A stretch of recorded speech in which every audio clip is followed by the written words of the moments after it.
तो आप कैसे हैं?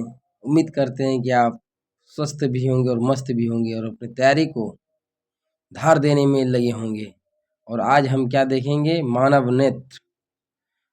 और मानव नेत्र क्या देखता है? रंग बिरंगा संसार देखता है। तो समय नहीं गंवाना और समय बहुत कम है, तो चलिए पहला क्वेश्चन हम स्टार्ट करते हैं। मानव नेत्र के किस भाग पर किसी वस्तु का प्रतिबिंब बनाते हैं? कह रहा है मानव नेत्र के किस भाग पर किसी वस्तु का क्या प्रतिबिंब बनता है? उत्तर क्या हो जाएगा? रेटिना या दृष्टिपटल पर। रेटिना या दृष्टिपटल पर। अगला क्वेश्चन है आपका, तारों के टिमटिमाने की व्याख्या किस सिद्धांत पर आधारित है? तो अपवर्तन के सिद्धांत पर। कह रहा है तारे के टिमटिमाने की व्याख्या किस सिद्धांत पर आधारित है? तो अपवर्तन के सिद्धांत पर, याद रखना है। अगला क्वेश्चन है कि नेत्र लेंस की फोकस दूरी अधिक हो जाने से कौन सा दृष्टि दोष हो जाता है? अगर नेत्र लेंस की फोकस दूरी बढ़ जाएगी तो कौन सी दृष्टि में दोष हो जाएगा? तो दूरदृष्टि दोष हो जाएगी। दूरदृष्टि दोष हो जाएगा, ऑप्शन नंबर बी।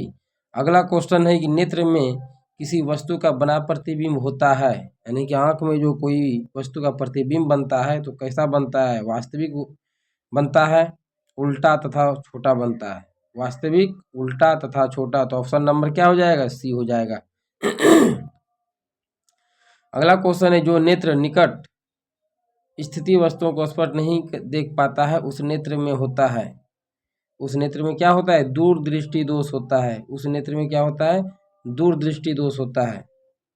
चलिए अगला क्वेश्चन है कि श्वेत प्रकाश की किरण जब किसी प्रिज्म से होकर गुजरती है तब जो रंग या वर्ण सबसे अधिक विचलित होता है वह कौन सा होता है?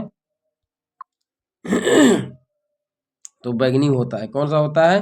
बैगनी होता है, ऑप्शन नंबर सी। कह रहा है अगला क्वेश्चन है कि अपने लेंस की फोकस दूरी को बदल कर या दूर या निकट की वस्तु को साफ साफ देख सकने के आंख के गुण को कहते हैं। क्या कहते हैं? आंख के गुण को सोमंजन क्षमता कहते हैं। क्या कह रहा है? अपने लेंस की फोकस दूरी को बदलकर दूर या निकट की वस्तु को साफ साफ देख सकने की आंख के गुण को कहते हैं क्या? सोमंजन क्षमता कहते हैं, यानी ऑप्शन नंबर बी हो जाएगा। अगला क्वेश्चन है कि जरा दूरदृष्टिता से पीड़ित व्यक्ति का उपचार किस प्रकार के लेंस से किया जाता है? यानी कि जरा दूरदृष्टि जिसको हो जाए तो उसका इलाज कैसे करेंगे? तो बाईफोकल लेंस लगाकर। क्या करेंगे? बाईफोकल लेंस लगाकर, यानी बी नंबर। अगला क्वेश्चन है कि एक स्वस्थ मानव नेत्र के निकट तथा दूर बिंदु क्रमशः होते हैं, यानी कि कह रहा है स्वस्थ के लिए कितना? 25 सेंटीमीटर, और दूर बिंदु होते हैं कितना? अनंत होते हैं, यानी कि ऑप्शन नंबर हो जाएंगे आपका डी। अगला क्वेश्चन है, विभिन्न दूरियों पर की वस्तुओं के प्रतिबिंब को फोकस करने के लिए आंख के लेंस की फोकस दूरी परिवर्तित होती है, तो कितनी होती है? सिलियरी पेशियों द्वारा। यानी विभिन्न दूरियों पर की वस्तुओं के प्रतिबिंब को फोकस करने के लिए आंख के लेंस की फोकस दूरी परिवर्तित होती है तो सिलियरी पेशियों द्वारा, यानी कि ऑप्शन नंबर सी। अगला क्वेश्चन है कि जो नेत्र दूर स्थित वस्तु को स्पष्ट नहीं देख पाता उस नेत्र में होता है, क्या होता है? निकट दृष्टि दोष होता है। जो नेत्र दूर की वस्तु को नहीं देख पाता है तो उस नेत्र में क्या होता है? तो निकट दृष्टि दोष होता है। यानी दूर की वस्तुओं को जो अच्छा से नहीं देखेगा तो उसको क्या समझेंगे? निकट दृष्टि दोष। यानी कि निकट की वस्तु को तो दिखाई देगा लेकिन दूर की वस्तु दिखाई नहीं देगा, ठीक है। और जिसमें दूर की वस्तु दिखाई देगा और निकट की वस्तु अगर दिखाई नहीं देगा तो उसको क्या कहेंगे? निकट दृष्टि दोष कहेंगे, ये भी याद रखना है। अगला क्वेश्चन है, किस दृष्टि दोष में किसी वस्तु का प्रतिबिंब रेटिना के आगे बनता है? तो निकट दृष्टि दोष में। किस दृष्टि दोष में किसी वस्तु का प्रतिबिंब रेटिना के आगे बनते हैं? तो निकट दृष्टि दोष में। और ये ध्यान रखना है कि क्या कर रहा है, किस दृष्टि दोष में किसी वस्तु का प्रतिबिंब रेटिना के आगे बनता है? तो निकट दृष्टि दोष में। अगला क्वेश्चन है कि नेत्र की समंजन क्षमता कम हो जाने पर उत्पन्न होता है, यानी कि जरा दृष्टि दोष। नेत्र की समंजन क्षमता कम हो जाने से उत्पन्न क्या होता है? तो जरा दृष्टि दोष। अगला क्वेश्चन है कि चंद्रमा पर खड़े यात्री को आकाश प्रतीत होता है, कैसा? काला दिखाई देता है। चंद्रमा पर कोई व्यक्ति खड़ा है तो उसको आकाश कैसा दिखाई देगा? तो काला दिखाई देगा। श्वेत रंग कितने रंगों के मेल से बनता है? तो आप जानते हैं कि 7 रंगों के मेल से बनता है। अगला क्वेश्चन है कि दृश्य प्रकाश में किस वर्ण का तरंग दैर्घ्य अधिकतम होता है? तो लाल का। दृश्य प्रकाश में किस वर्ण का तरंग दैर्घ्य अधिकतम होता है? तो लाल का। इसीलिए आप देखे होंगे कि टावर या पहाड़ पे क्या होता है कि लाल रंग का वो लाइट लगाया जाता है ताकि इंडिकेट कर सके कोई अगर वायुयान अगर गुजर रहा हो तो वहाँ मतलब टकरावे नहीं। अगला क्वेश्चन है कि इंद्रधनुष का वर्णन किस परिघटना पर आधारित है। बहुत वीवीआई क्वेश्चन है और यह ध्यान रखिएगा। इंद्रधनुष का वर्णन किस परिघटना पर आधारित है, तो प्रकाश का वर्ण विक्षेपण पर। अगला क्वेश्चन है जो नेत्र निकट स्थित वस्तु को साफ नहीं देख सकता उस नेत्र में होता है, क्या होता है, दूरदृष्टि दोष होता है। जो नेत्र निकट स्थित वस्तु को साफ नहीं देख सकता है उस नेत्र में क्या होता है, दूरदृष्टि दोष होता है। अभी थोड़ा देर पहले भी बताए हैं।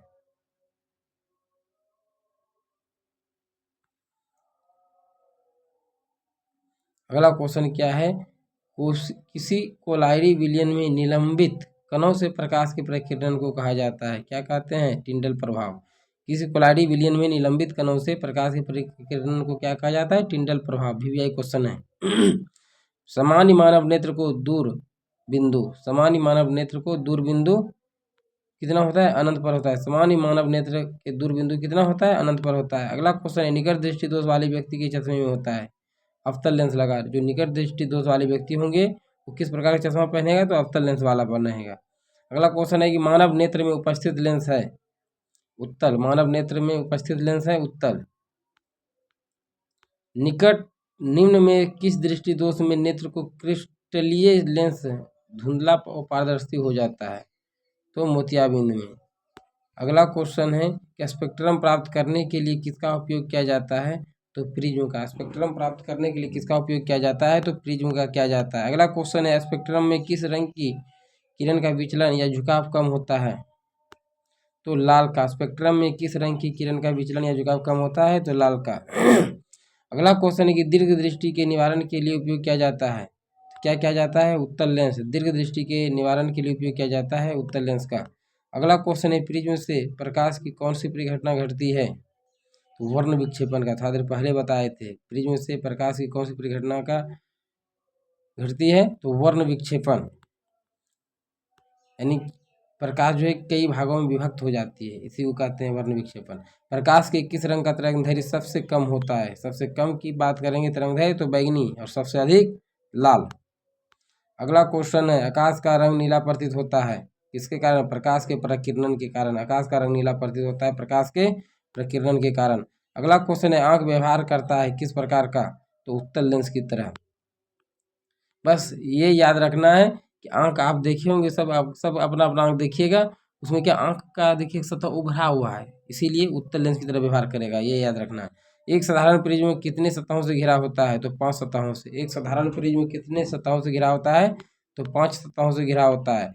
अगला क्वेश्चन है कि यदि किसी वस्तु का प्रतिबिंब रेटिना के पीछे बनता है तो वह व्यक्ति किस दृष्टि दोष से पीड़ित है, तो दूरदृष्टि दोष से। अगला क्वेश्चन है कि किसी माध्यम में छोटे छोटे कणों के निलंबन को क्या कहा जाता है, तो कोलाइड कहा जाता है। किसी माध्यम में छोटे छोटे कणों के निलंबन को क्या कहा जाता है, कोलाइड।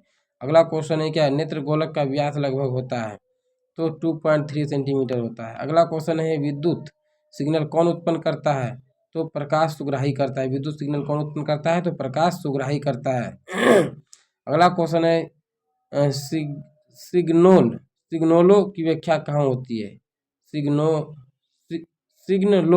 की व्याख्या कहाँ, यहाँ पे सॉरी मिस प्रिंट हो गया है दोस्तों, नहीं कह रहा है सिग्नलों की व्याख्या कहाँ होती है, तो मस्तिष्क में होती है। सिग्नलों की व्याख्या कहाँ होती है, मस्तिष्क में होती है। अगला क्वेश्चन है कि मानव नेत्र में किस प्रकार का लेंस पाया जाता है, मानव नेत्र में उत्तल पाया जाता है, पहले भी बताएं। पुतली के साइज को नियंत्रित करने वाला गहरा पेशीय डायफ्राम क्या कहलाता है, तो परितारिका कहलाता है। पुतली के साइज को नियंत्रित करने वाला गहरा प्रकाशीय पेशीय डायफ्राम क्या कहलाता है, तो परितारिका कहलाता है।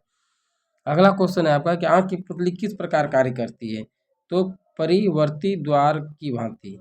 ठीक है। अगला क्वेश्चन है कॉर्निया के पीछे एक संरचना होती है उसे क्या कहते हैं, परितारिका कहते हैं।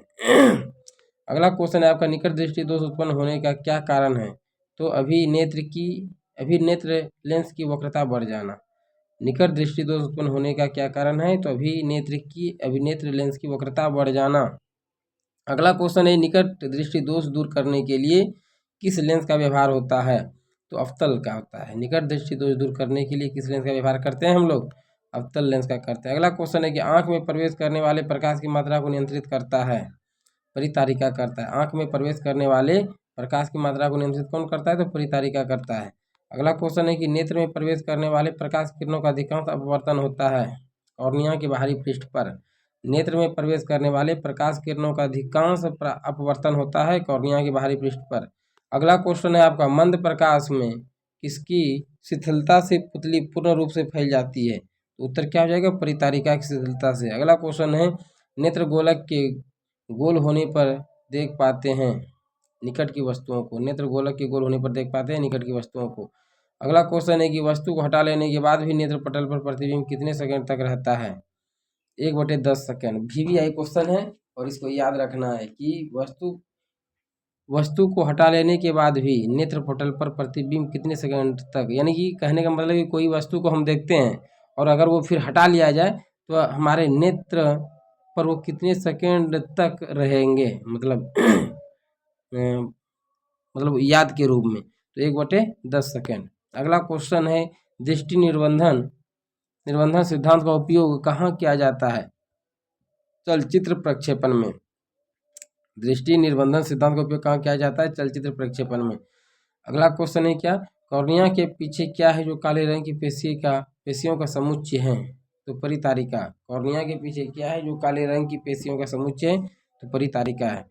अगला क्वेश्चन है कि आयु में वृद्धि होने पर मानव नेत्र में सुमंजन क्षमता घट जाती है, दोष क्या कहलाती है? तो जरा दृष्टि दोष कहलाती है। आयु में वृद्धि होने पर मानव नेत्र में सुमंजन क्षमता घट जाती है, तो यह दोष क्या कहलाती है? जरा दृष्टि दोष। अगला क्वेश्चन है, कॉर्निया में दोष अर्थात उसके पूर्णतः गोलीय न होने के कारण किस प्रकार का नेत्र दोष होता है? अबिंदुकता। अगला क्वेश्चन है, क्या अबिंदुकता नेत्र दोष वाले व्यक्ति के चश्मे पर किस तरह के लेंस से दोष का निवारण होता है? अबिंदुकता नेत्र दोष वाले व्यक्ति के चश्मे में किस तरह के लेंस से दोष का निवारण होता है? तो बेलनाकार लेंस लगा के। अगला क्वेश्चन है कि दोष रहित नेत्र 25 सेंटीमीटर और अनंत के बीच रखी वस्तु को आसानी से देख पाता है। दोष रहित नेत्र 25 सेंटीमीटर और अनंत के बीच रखी वस्तु को आसानी से देख पाता है, इसके बीच की दूरी को कहते हैं, क्या कहते हैं? तो दृष्टि परिसर कहते हैं। अगला क्वेश्चन है, मानव नेत्र 2 है अतः इनका दृष्टि क्षेत्र होगा 180 डिग्री। याद रखना है, मानव नेत्र अगर 2 है तो इसका दृष्टि क्षेत्र क्या होगा? 180 डिग्री होगा। दूरदृष्टि वाली आंखें साफ साफ देख सकती है दूर की वस्तुओं को।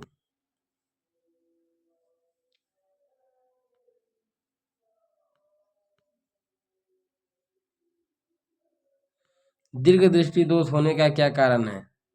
तो अभिनेत्र लेंस की फोकस दूरी का अत्यधिक हो जाना।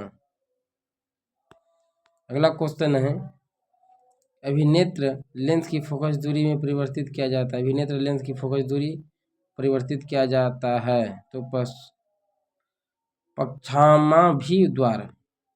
अक्सर अगला क्वेश्चन क्या, रेटिना प्रकाश को परिवर्तित करता है विद्युत सिग्नल में। रेटिना प्रकाश को परिवर्तित करता है किस रूप में? तो विद्युत सिग्नल में। अगला क्वेश्चन है कि नेत्र दान करने वाले व्यक्ति की आयु सीमा होती है? इनमें से सभी। अगला क्वेश्चन है, मृत्यु के बाद कितने घंटे के अंदर नेत्र निकाल लेना चाहिए? 4 से 6 घंटे के भीतर। मृत्यु के बाद कितने घंटे के अंदर नेत्र निकाल लेना चाहिए? 4 से 6 घंटे के अंदर। अगला क्वेश्चन है, इनमें से कौन व्यक्ति नेत्र दान कर सकता है? तो कौन कर सकता है? संक्रामक रोग से पीड़ित कर सकता है, नहीं। मधुमेह का रोगी कर सकता है और दमे का रोगी। ठीक है, दोनों हो जाएगा, मधुमेह का रोगी और दमे का रोगी। कौन रंग है जिसका खतरे के सिग्नल में उपयोग होता है? तो सब जानते हैं, लाल रंग। श्वेत प्रकाश जब प्रिज्म से होकर गुजरता है तो जो रंग सबसे अधिक विचलित होता है वह कौन सा है? तो बैगनी। जब श्वेत प्रकाश जब प्रिज्म से होकर गुजरता है तो सबसे अधिक विचलित होने वाला रंग कौन सा है? बैगनी। अगला क्वेश्चन है, प्रकाश एक पतली झिल्ली से होकर नेत्र में प्रवेश करता है। प्रकाश एक जो है पतली झिल्ली से होकर क्या करता है? नेत्र में प्रवेश करता है। इस झिल्ली को कहते हैं क्या? कॉर्निया कहते हैं। प्रिज्म से होकर सूर्य का श्वेत प्रकाश गुजरने पर श्वेत प्रकाश 7 रंगों में विच्छेदित हो जाता है। इसमें लाल रंग के प्रकाश का विचलन क्या होता है? सभी रंगों से कम होता है। अगला क्वेश्चन है, चूजे के दृष्टि पटल में कौन सी कोशिकाएं नहीं होती है? शंकु कोशिकाएं नहीं होती है। चूजे के दृष्टिपटल में कौन सी कोशिकाएं नहीं होती है? तो शंकु कोशिकाएं नहीं होती है।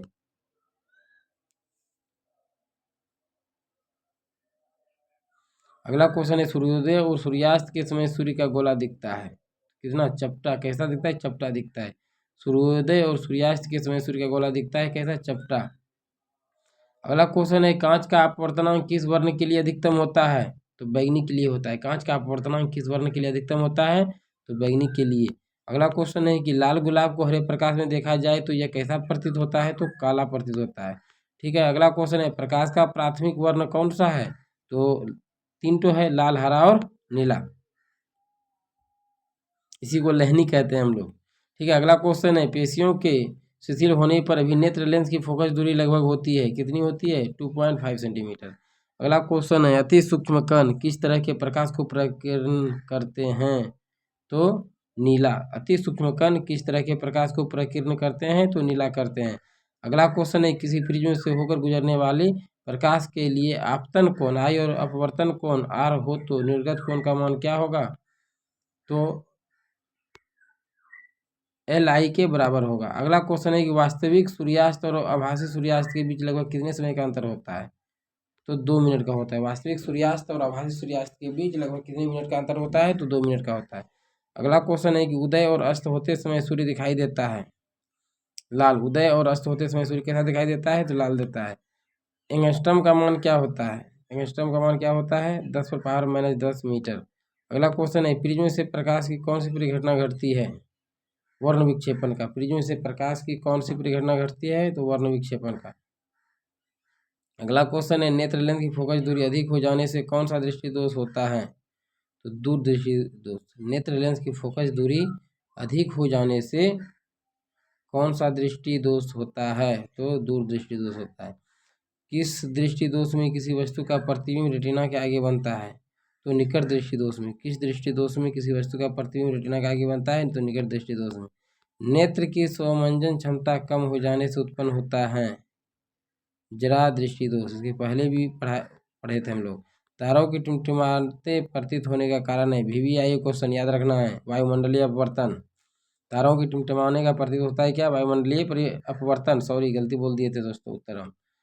तारों के टिमटिमाने का क्या कारण है? तो वायुमंडलीय अपवर्तन। अगला क्वेश्चन है, एक प्रिज्म द्वारा श्वेत प्रकाश के स्पेक्ट्रम में वर्ण विक्षेपण जिस घटना के कारण होता है वह घटना कहलाती है क्या? अपवर्तन के कारण होता है। एक प्रिज्म द्वारा श्वेत प्रकाश के स्पेक्ट्रम में वर्ण विक्षेपण जिस घटना के कारण होता है वह घटना है अपवर्तन। किसी कण पर पड़कर प्रकाश के एक अंश के विभिन्न दिशाओं में छितराने को क्या कहते हैं? तो क्या कहते हैं? प्रकाश का परिकिरणन कहते हैं। सूर्योदय और सूर्यास्त के समय सूर्य लाल दिखाई पड़ता है क्योंकि वायुमंडल के कारण नीले रंग को बहुत अधिक परिकिर्णित कर देते हैं। सूर्योदय और सूर्यास्त के समय सूर्य क्या होता है? लाल दिखाई पड़ता है क्योंकि वायुमंडल के कण क्या होते हैं? नीले रंग को बहुत अधिक परिकिर्णित कर देते हैं। तो चलिए आज के सेशन में इतना ही। यदि सेशन अच्छा लगा हो तो एक लाइक प्यारा सा कर दीजिएगा और सब्सक्राइब भी कर दीजिएगा और एक प्यारा सा कमेंट भी कीजिएगा ताकि सेशन कैसा लगा आपको।